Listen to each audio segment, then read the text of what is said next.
Welcome to the intersection of technology, cybersecurity, and society. Welcome to ITSPmagazine. Let's face it, the future is now. We're living in a connected cyber society, and we need to stop ignoring it or pretending that it's not affecting us. Join us as we explore how humanity arrived at this current state of digital reality and what it means to live amongst so much technology and data. Knowledge is power, now more than ever.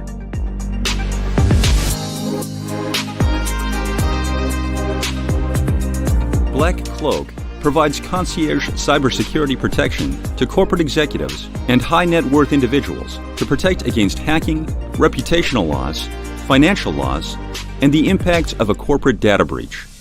Learn more at blackcloak.io. BugCrowd's award-winning platform combines actionable contextual intelligence with the skill and experience of the world's most elite hackers to help leading organizations identify and fix vulnerabilities, protect customers, and make the digitally connected world a safer place. Learn more at bugcrowd.com.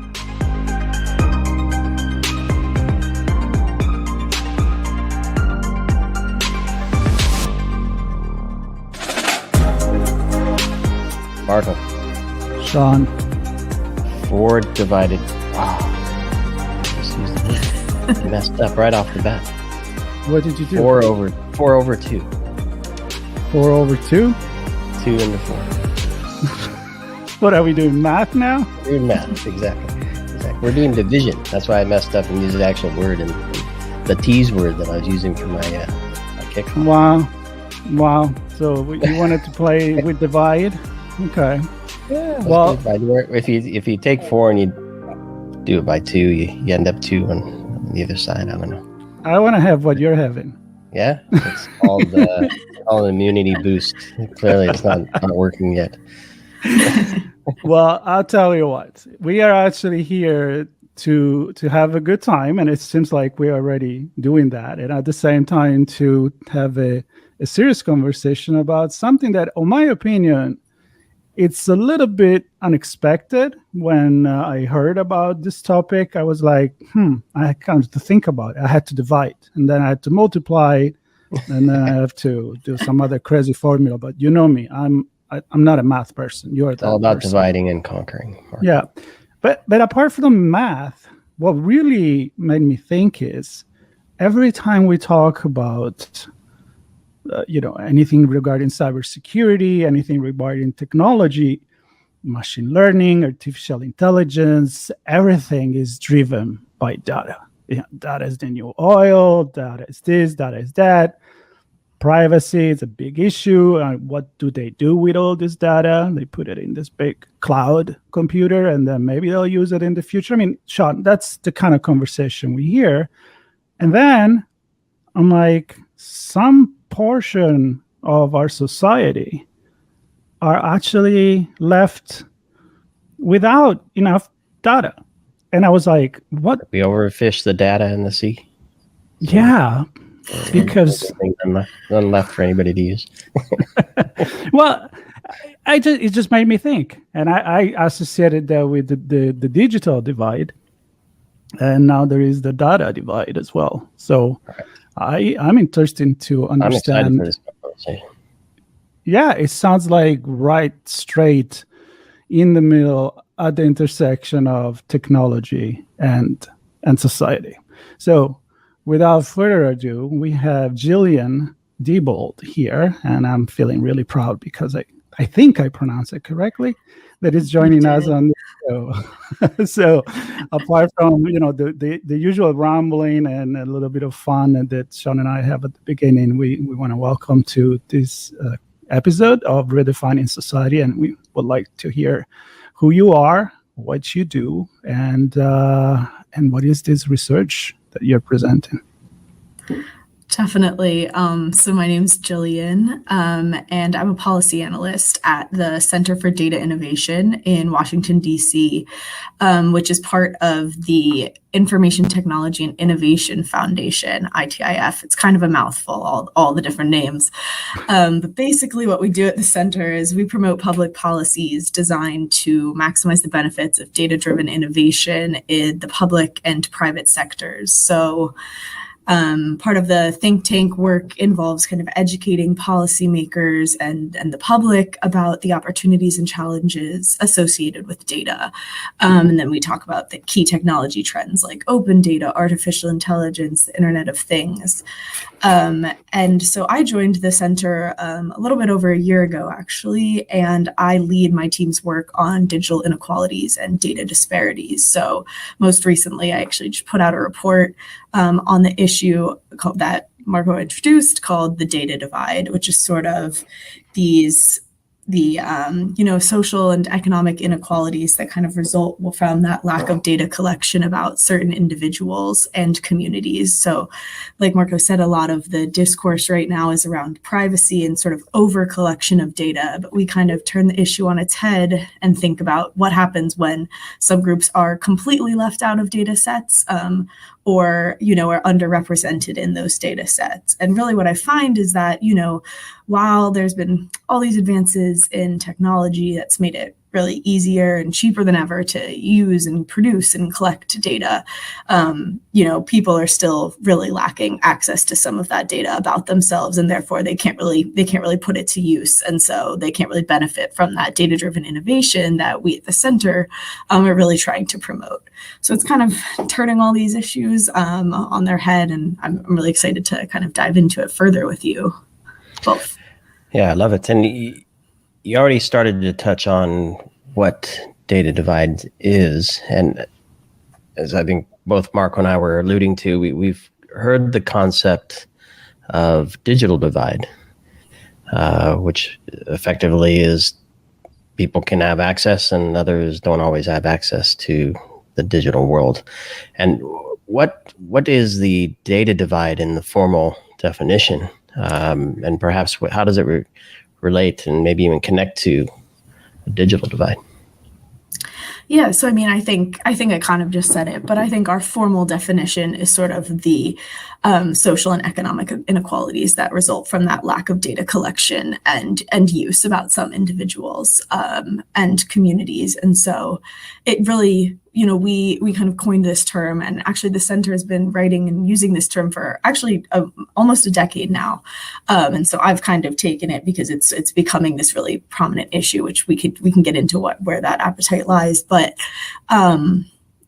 I think it builds off that. We use the term data divide because it builds off that digital divide concept, the gap in use and access. And this is sort of gaps in use, access, collection of data rather than just internet connected technologies. And I think they're really connected in a lot of ways. A lot of the same people that are thinking about who has access to broadband and internet connected technologies, are ICTs in general are, they're really interested in these same issues when it comes to data. But at the same time, I think it's important to think about that these divides and data divides, so to speak, can really emerge in a lot of different ways. And it's not just in terms of access to internet connected technology. So it's also in terms of access to, and by access, I mean representation in federal statistics, or who has, sensor data collected about their neighborhood and what that neighborhood looks like, that kind of breakdown. So it's not just, who can go and find information on the internet, or, who can complete their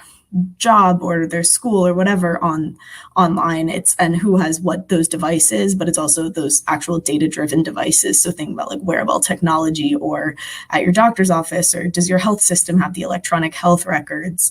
Things like that. It's sort of taking it in this much broader scope than just thinking about, access to the internet. It's thinking about data in a really broad kind of holistic way. Yeah, and do you look at it from a creation perspective, an ownership perspective, a use perspective?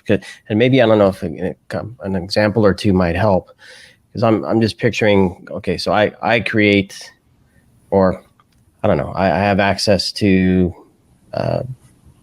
shopping information, right? And I can choose the best place to shop at the right time, or I can get deliveries at the right whatever. And I might not have that information handy, and therefore I just shop wherever I think is okay.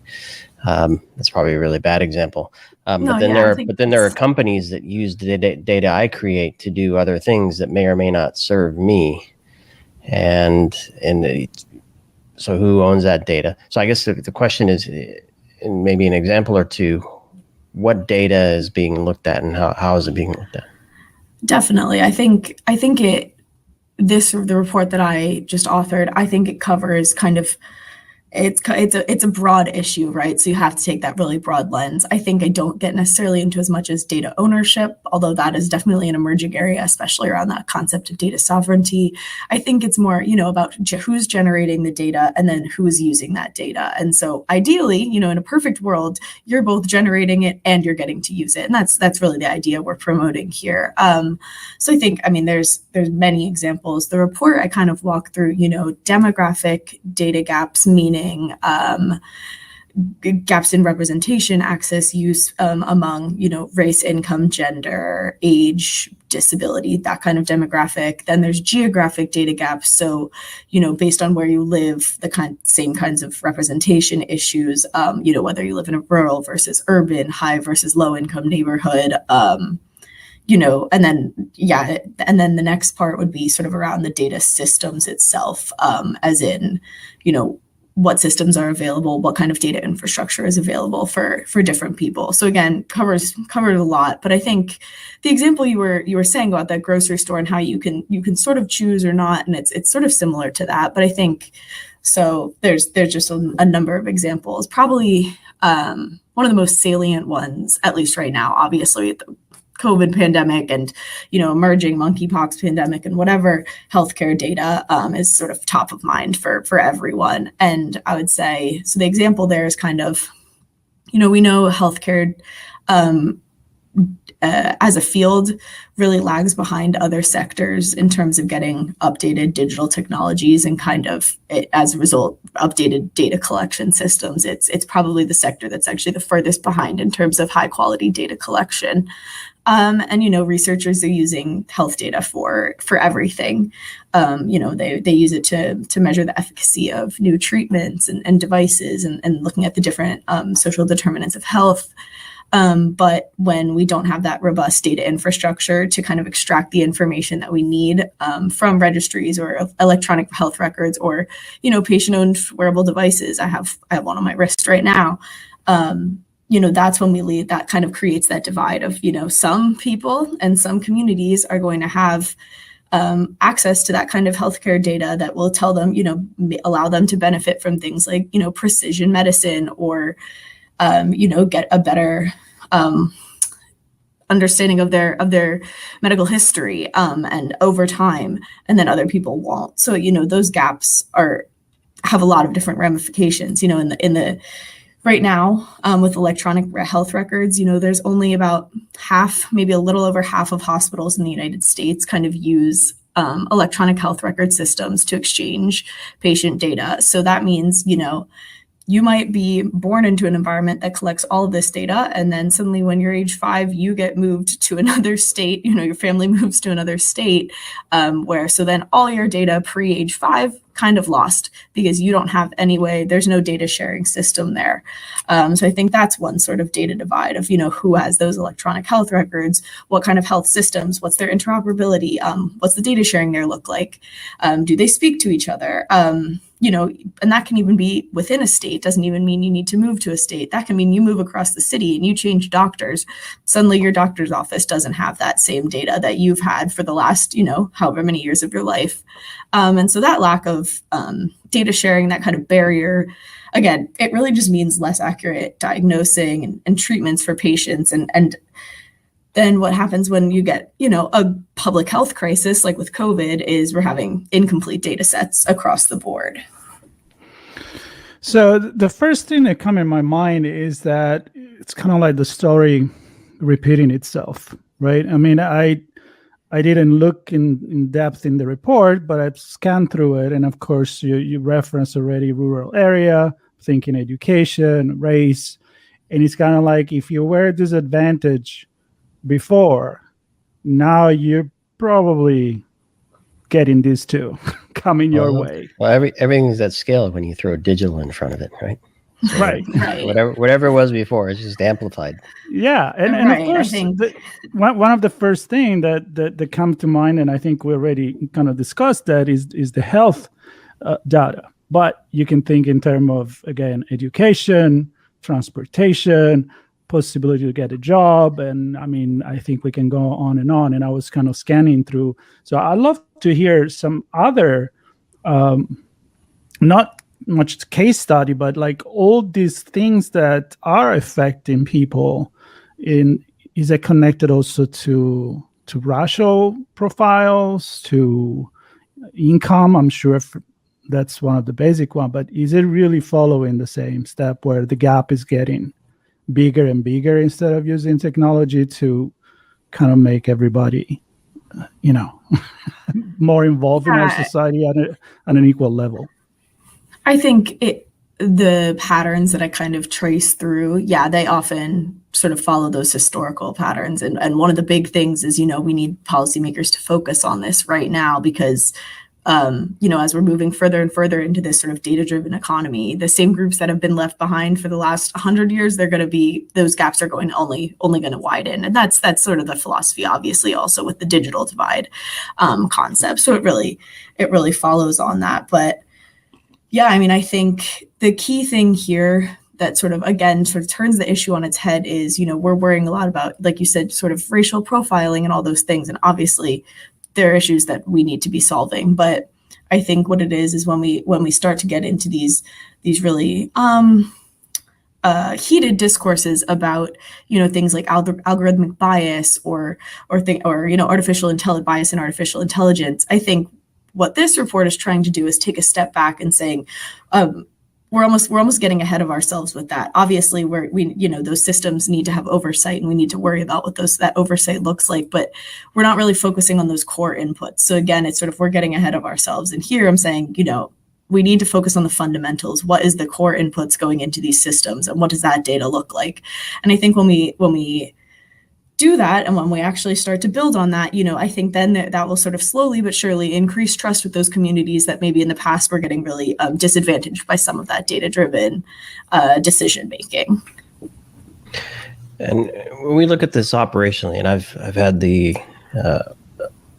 opportunity to discuss TEFCA, which is the U.S. National Healthcare EHR system, I guess, basically, to put it simply.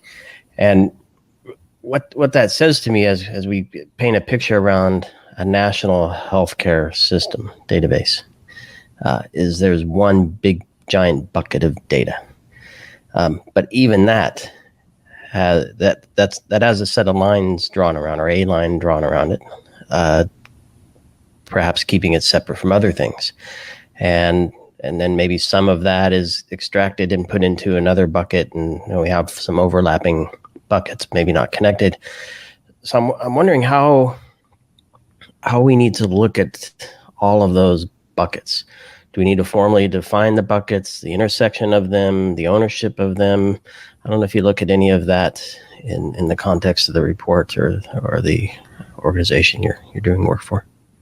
Yeah, so in this specific report, not necessarily something I cover, but I mean, I think it's a really interesting issue, and my instinct there is to sort of focus on the overarching buckets, right? And, right now, I think, again, this sort of tendency is to get this really hyper-specific focus, but the whole thing is that we need to take this step back and focus on, the national healthcare system.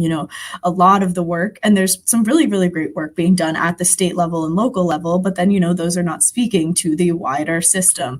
And so I think the most potential here to kind of reduce these divides really, in my opinion, is at that federal level. And there, has been sort of some appetite, definitely has been some appetite in the Biden administration to do this and to kind of increase data equity across the board. And the sort of perspective that they're taking, which again, I agree with, is sort of, again, taking these buckets and, we're saying healthcare. And I think that's actually a really positive thing because it encompasses all those below things. And don't necessarily have the answers yet for, how do you deal when the issues of healthcare and, I mean, this may be a bad example, but let's say healthcare and financial services, they overlap, which, yeah, they could theoretically, I don't have the answers yet, but I think there's a lot of interesting work in the sort of data governance space that's not necessarily my area of expertise about, how do we treat that when it kind of leaves those big systems. But right now, I think it's almost, again, getting ahead of ourselves. We need to worry about how we're getting the data to just move within the system itself and just outside of my individual computer or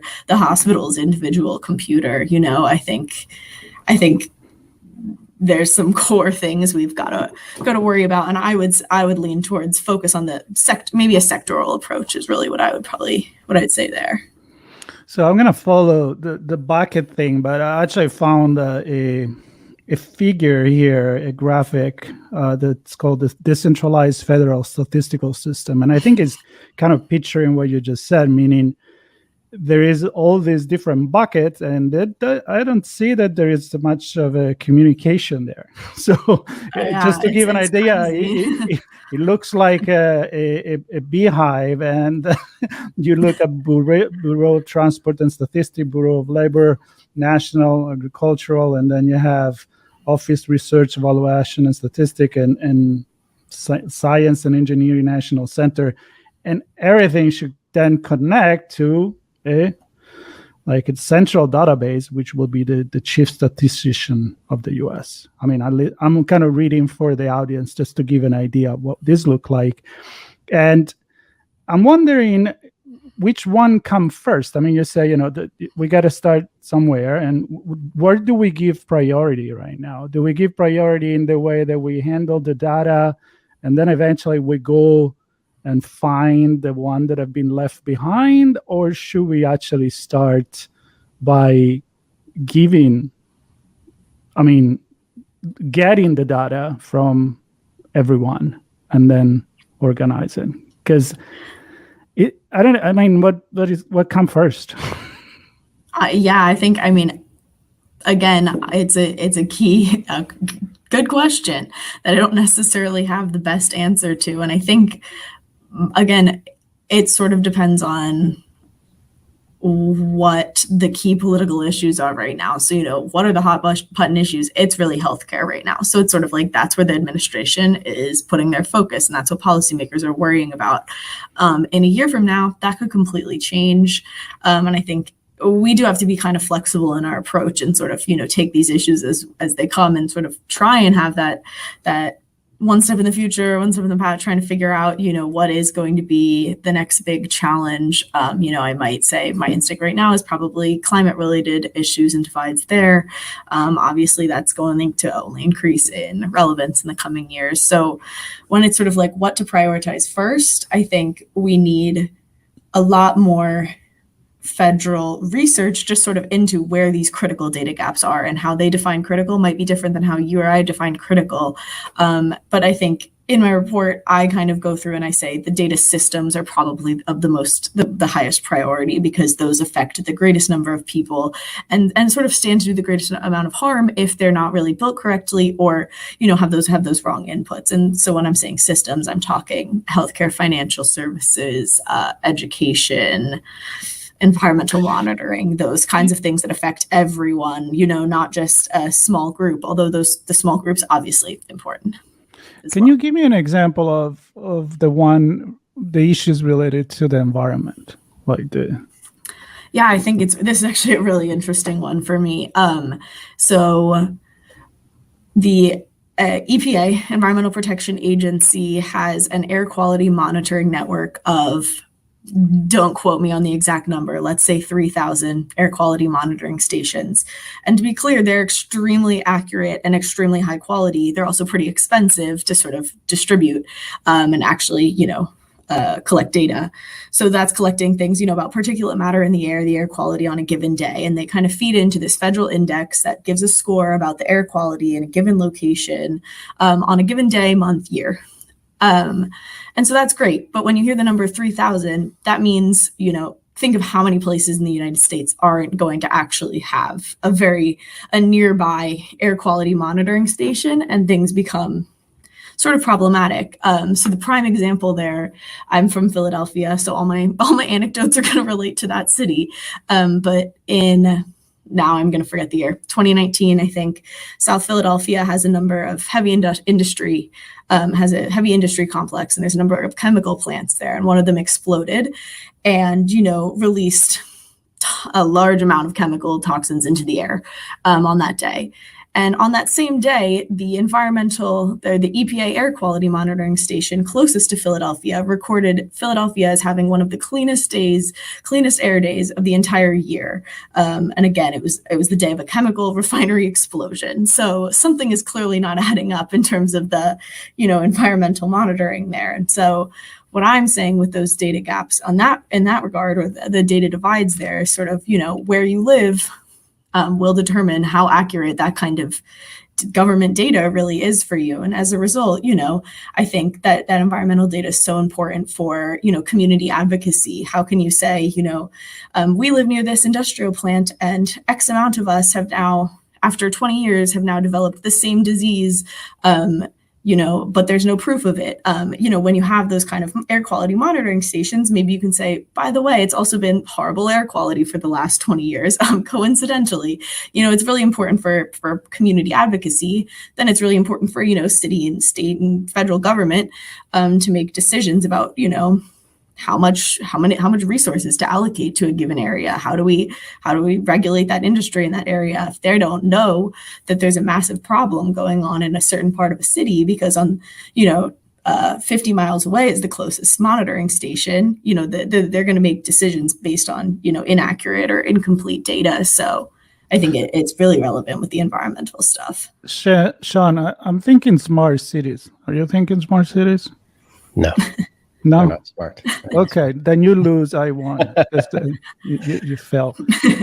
No, I mean communities and all these services, monitoring and everything. It's like when we talk, does a smart city needs to be really rich and be New York can be in a smart city, LA, or every smaller community can be somehow smart, and that will be a benefit for the community. That's why I'm thinking smart city in this context. Yeah, I think.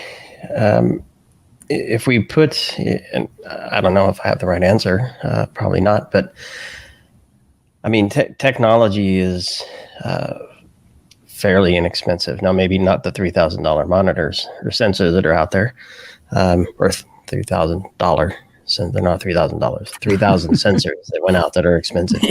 So that goes against what I'm about to say, but I think generally speaking, I mean, if we were to try to do something individually, it would be impossible or near impossible.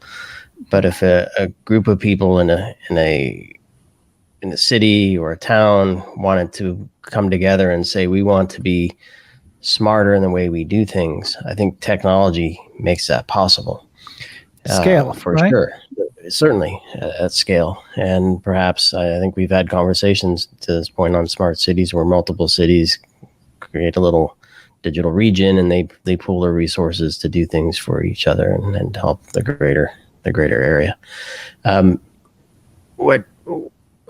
Given this point that we're talking about now, that my question to you, Gillian, is kind of who then is kind of leading this charge? You talked about the Biden administration and at the federal level.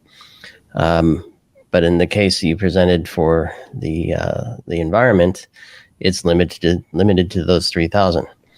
And perhaps there are other cities and groups looking at that for their own particular area. Do they benefit from the federal data as well, or they remain separate? And let's start there. How do we find a way to drive this innovation in a way that's meaningful for everybody? No, I mean, I think that's a key issue, right? Is that how do we reach all the people? Because like you said, that individual level data collection or, individual monitoring kind of thing, that's really not possible. And I think it's the kind of thing we need to think through of, right, federal investment and whatever, it always will target the big cities, the New Yorks, the LAs first. And what do you do about the town of 5,000 that's 50 miles outside those cities? And I think who should be leading the charge is, it sounds like a cop-out, but it's context dependent. I think cities, it's who's sort of controlling the funds. And when it gets to the more rural areas, it's probably going to need to be the states or even the counties who are sort of more in tune. And there's some really interesting, opportunities there. I think what's kind of not thought about is sort of the data collection is always, I think we've sort of been talking about it, and that's kind of on me, of is this top-down thing, like the government at large is sort of collecting the data. But I think we can also think of it in this bottom-up approach, and that, data collection can really be a really participatory process.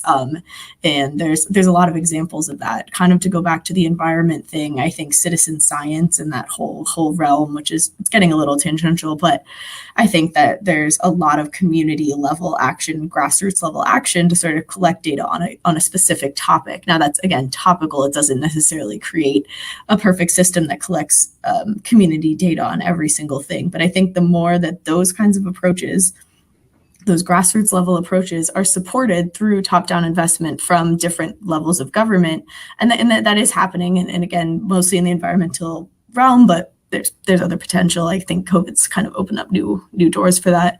I'm going to pause you. You're making me think about map data and traffic data, and then therefore rideshare pricing data, and when can I get a ride, and is there a ride nearby, and those types of things, which are commercially driven, right? The companies I'll say it, use the people to generate that data for them, which the user then benefits from, but then they also use that data for other purposes. So do you see a model like that coming into play, and does that have to be commercially driven, or are there other means to arrive there? I think that sometimes the private sector is better equipped to sort of drive that, but I also would say on that kind of crowdsourced concept, there's a lot of really interesting public use cases there, especially for kind of like humanitarian aid. So in various earthquakes and sort of natural disasters in the last 5 or so years, there's been a lot of efforts, and this is kind of around the world and the United States, to sort of increase that crowdsourced data. So whether that's sort of real-time location updates via SMS or mapping kind of things, people can contribute in real time that kind of alternative data to one sort of repository, and it's usually publicly run. So I can think the Department of State has supported something called the Humanitarian Open Street Map, which again sort of maps a lot of various sites of different humanitarian crises in real time, and I think that's a really valuable use case. So I'm a big proponent of that kind of crowdsourced data, and I think it's something we actually need to think about how we can incorporate that more and more into federal statistics, especially for its potential for that real-time information. Because right now, obviously, we take the census, we complete the census however often, or the American Community Survey once a year, whatever, and that doesn't necessarily give you that real time. A lot of things change in a year, as we know. So I think the crowdsourced data is such an interesting opportunity, and obviously happening both through the private sector, but there's some really interesting public ventures as well. And we are relatively lucky now that it takes a year to look at the data from the census. I mean, years ago, it would take a few years to get the result of the census. So really talking about old news when they come out, right? What can we do right now? So as we probably start getting into the end of this conversation, I have to make a decision, which is, one, I'm going to talk about too much data versus, bad data versus good data. And then there's the privacy and other political topics that we can bring to the table. But I think that I prefer to talk about the parallel between the data divide and the digital divide, because I can't, in my head, really divide. You get the word game there? Divide the two, right? A smartphone, that's how I share my data. That's if I have a car that follow me with the GPS, that I participate to traffic information, I participate to pollution, I participate to a lot of things. But if I don't have that device, if I don't have the connected car, if I don't have the computer, how do I get into the system? Now, given we know a lot of people that are hackers, they don't want to be in the system. They're trying to get to get away, right, off the grid. In this case, we're doing the opposite things, like, because there are good things and bad things. So did it come out that there is actually a correlation between the two, like giving the technology to people in order so that you can actually give them the pro of using this technology? Yeah, it's obviously a correlation of, you have access to the device, you're more likely to use it and give your data. I just think the other issue that comes up, though, is, and it's sort of the same thing with the digital divide, is, for example, in schools, cities, ISPs, whoever, were giving, students laptops or their families laptops, and that's great, obviously super important. That doesn't mean the digital divide's closed. They were given, or broadband access, not given, they have access to broadband in their homes. Still doesn't mean the digital divide's closed, because they can't really make full use of it or sort of take advantage of the opportunity. And I think even more importantly, they don't necessarily trust the opportunity. So I think it's the same thing here with the data divide. We can give, or, people can access wearable devices or these kinds of things, but until they really understand how to make full use of it, we're not going to necessarily see the benefits. So I think we're kind of at a similar place with the data divide and the digital divide of, like, the hardware part almost is sort of there, but there's still the hesitancy, hostility, trust issue. It's still real. And so what to do the about educational part that you're referring to, educating people, which I agree with you. I mean, even people that do have access to the most expensive technology in the world today don't know how to use it. Still don't know how to use it. Yeah. I totally agree with you. Yeah. Right. So I think until people understand kind of how their data, I think it's sort of on the individual level, how their data actually tangibly benefits them, which right now they don't necessarily see that. There's not necessarily a one-to-one of, oh, I gave my data here, so that means I got better X, Y, and Z. I think once you kind of make those things more obvious, and that comes through, messaging, policy, whatever, I think, we'll get more of an uptake, not only of the devices, which is not necessarily the point, but just a general more trust in the technology and data-driven technology as a whole. Go ahead, Marco. I'm curious to know what's the reaction of the policymaker when you present these reports. Are they very political about it and say, yeah, we'll do something, or they're like, no, we know it's a problem, we're working on it? I think saying, obviously data is political. We've known that hasn't really changed in the last 3 administrations at all. So I think no matter what the party or whatever, I would say it's pretty much a nonpartisan issue. Everyone's sort of concerned about getting this better data, just because in the end, better data informs better policy. That's universally agreed upon. It doesn't really matter what side of the aisle you are on there. And so, the appetite definitely has been where we're really trying to take concrete action on this and more focusing on the statistics side. But I think, as we kind of reach higher levels of broadband deployment across the country, the FCC and other organizations that have been focusing on that specifically digital divide issue are kind of looking for, okay, what's the next thing we need to tackle? And so there's kind of an interest there as well. So in the spirit of the next thing, so Marco asked, what's the reaction been thus far? What do you hope folks do with the report now that it's written? Who should take action, and what should that action be? Is it limited to the politicians, or are there others that can benefit from the findings that your report found and put together?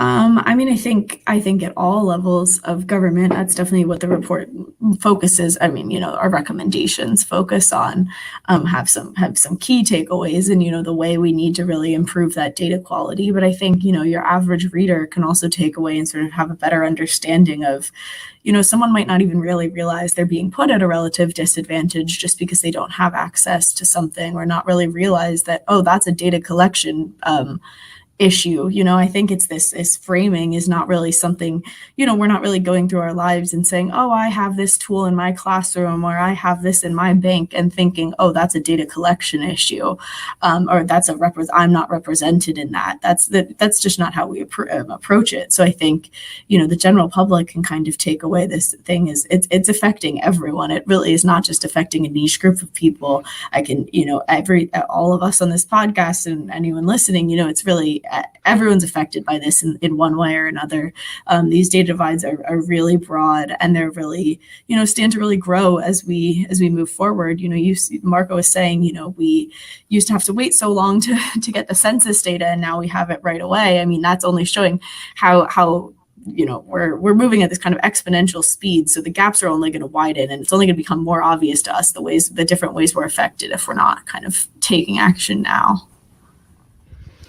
Yeah, I mean, it's a big conversation, and of course, as many times we want to keep going. So maybe you can come back, and because I feel like the taking initiative. Like, I'm thinking people are listening right now, and some of them in the audience are going to be very, very technically literate, like to the point, way better than us, all three of us together. And they're going to be someone and is like, well, I just learned something. And I'm wondering if I am in that group of people or geographic area that I am part of, that described, portion of the population on the other side of the divide. I'm wondering, what could they do? I mean, would reading this report help them?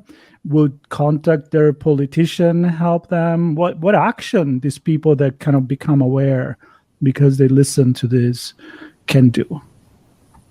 Yeah, I think it's contact your politician, but it's also contact, your congressperson, but it's also contact your school district. You just talk to your doctor about what's kind of things are available. It's, actually participating in the statistical collection that you can. If you receive the ACS, it's actually filling out those surveys. I think that kind of participation is really important. And then I think it's also thinking about what kind of ways you can get involved at this sort of grassroots level. What citizen science initiatives can you take part in? And I don't just mean, going out to the park and collecting air quality, but, it's thinking about how you can get your whole neighborhood to be doing that kind of thing. So I think there's a lot of opportunities for individuals beyond just sort of haggling your politician to do something, although that's definitely something I would support as well. It's in the Constitution too, so right, yeah. I can't help just drawing on the smart cities things we touched on earlier. I just can't help but think that this can't be so new to us as a society. I mean, the reason we have towns in certain areas is because there are resources in those areas that we want to extract and mine and use and sell and distribute, and data is just another one of those, right? And I think now we're talking about our own data, so maybe there's some differences, but I feel that if we look back in time and see why big metropolitan areas form the way they did and why smaller towns remain the way they do, I don't know, maybe there's something to learn from that, or so perhaps the data is the new river where we build the city around. All right, I think that makes sense. You know where the resources are. We look at Neom City, and I don't know, maybe the collection of all the resources in one area in an efficient and effective way, economies of scale. I don't have the answer. I'm just thinking out loud. Oh, we never know the answer. Talk for hours, I think. We never know the answer. As we always say, and I'm going to wrap with this, is if we made you think, and maybe you're going to tell a story to your neighbor or your friend about the conversation that you heard, and you guys have a back and forth about it, we did a good job. And all together, maybe we can find the answer, and all together we can take action so that we do use technology for good in our society. So, the answer, Marco. The answer. What's that? The answer is 84 divided by. 84 divided by 2. 42. The meaning of life, the universe, and everything else. And with that, Gillian, thank you so much for being part of this. We know it's a big conversation, and we took about 43 minutes now of your time, and we're so glad that you share it with us. So, thank you. Thank you. Appreciate it. Thanks for doing that work and bringing it to us. Yeah, and please share resources. We will put on the notes for this episode the link to the report so that people can learn more about it, and maybe ways to get in touch with you and with the center. And with that, thank you very much. Stay tuned. We'll come back with more story on redefining society. Thank you. BugCrowd's award-winning platform combines actionable contextual intelligence with the skill and experience of the world's most elite hackers to help leading organizations identify and fix vulnerabilities, protect customers, and make the digitally connected world a safer place. Learn more at bugcrowd.com. Black Cloak provides concierge cybersecurity protection to corporate executives and high net worth individuals to protect against hacking, reputational loss, financial loss, and the impacts of a corporate data breach. Learn more at blackcloak.io.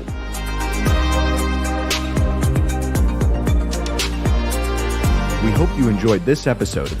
If you learned something new and this podcast made you think, then share ITSPmagazine.com with your friends, family, and colleagues. If you represent a company and wish to associate your brand with our conversations, sponsor one or more of our podcast channels. We hope you will come back for more stories and follow us on our journey. You can always find us at the intersection of technology, cybersecurity, and society.